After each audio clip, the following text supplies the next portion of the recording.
झारखंड के पूर्व मुख्यमंत्री हेमंत सोरेन की ओर से सुप्रीम कोर्ट में दाखिल एसएलपी यानी कि स्पेशल लीव पिटीशन पर आज सुनवाई हुई।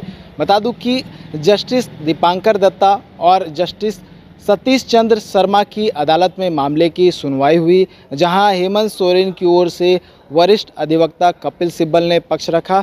वहीं ईडी की बात करूं तो ईडी की ओर से additional solicitor general SV Raju ने पक्ष रखा। जहां बात करूं तो सुनवाई के दौरान हेमंत सोरेन का पक्ष रखते हुए कपिल सिब्बल ने कहा कि जो ज़मीन घोटाले मामले में हेमंत सोरेन की गिरफ्तारी हुई है उसमें हेमंत सोरेन से संबंधित कोई विवाद नहीं। हालांकि इसका जो विरोध है वो ईडी की ओर से जो है देखा गया। साथ ही ये भी बातें जो है कपिल सिब्बल की ओर से कहा गया कि जिस ज़मीन मामले में हेमंत सोरेन की गिरफ्तारी हुई है उस ज़मीन का जो बिजली बिल है वो किसी और के नाम है, उस ज़मीन का लीज भी किसी और के नाम पे है, डायरेक्टली हेमंत सोरेन का नाम कहीं भी नहीं आया है। ये तमाम बातें जो है वो आज सुप्रीम कोर्ट में कही गई हैं। अगर बात करूँ तो ईडी की ओर से भी बहुत सारे बातें जो है वो कही गई है। लेकिन उससे पहले यानी कि 20 मई को एक 285 पन्नों का हलफनामा सुप्रीम कोर्ट में दाखिल किया गया था और उसमें बहुत सारी बातों का उल्लेख जो है ईडी ने किया था। और आज जो सुनवाई हुई है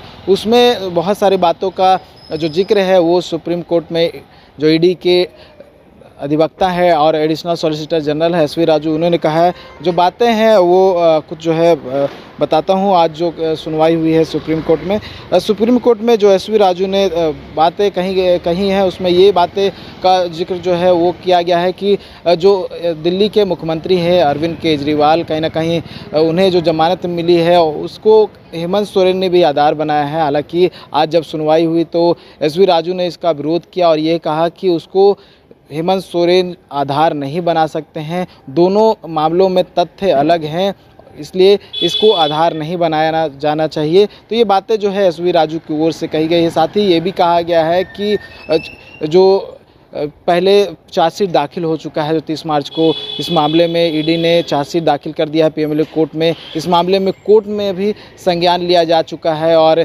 इसको चुनौती भी जो है झारखंड हाई कोर्ट हो या फिर पीएमएलए कोर्ट में हो, हेमंत सोरेन ने नहीं दिया है। तो कहीं ना कहीं जो तथ्य हैं वो बहुत जो है अंतर है। ऐसे में जो है मामले का अब अगला सुनवाई जो है वो कल कर दिया गया है। आज 1.5 घंटे तक जो है मामले की सुनवाई हुई है। और बता दूं कि एसएलपी दाखिल करते हुए हेमंत सोरेन ने अपनी गिरफ्तारी को चुनौती दी है। बीते दिनों याद होगा कि झारखंड हाई कोर्ट ने 3 मई को अपना फैसला सुनाया था, जहां 28 फरवरी को मामले का फैसला सुरक्षित रख लिया गया था और 3 मई को मामले में फैसला आया था और ईडी की कार्रवाई को झारखंड हाई कोर्ट ने सही बताया था। उसी को लेकर सुप्रीम कोर्ट में हेमंत सोरेन ने एक याचिका दाखिल की है एसएलपी और उसमें चुनौती दी है और चुनौती देने के साथ साथ अंतरिम जमानत की मांग भी की है। अब कल सुनवाई होनी है एक बार फिर से, कल क्या कुछ होता है ये देखने वाली बात होगी। हेमंत सोरेन की ओर से उनके अधिवक्ता और ईडी की ओर से उनके अधिवक्ता क्या कुछ कहते हैं और सुप्रीम कोर्ट दोनों पक्षों को सुनने के बाद क्या कुछ निर्णय लेते हैं। न्यूज़ बाय स्कोप के लिए कैमरा पर्सन विकास के साथ नीरज कुमार, रांची।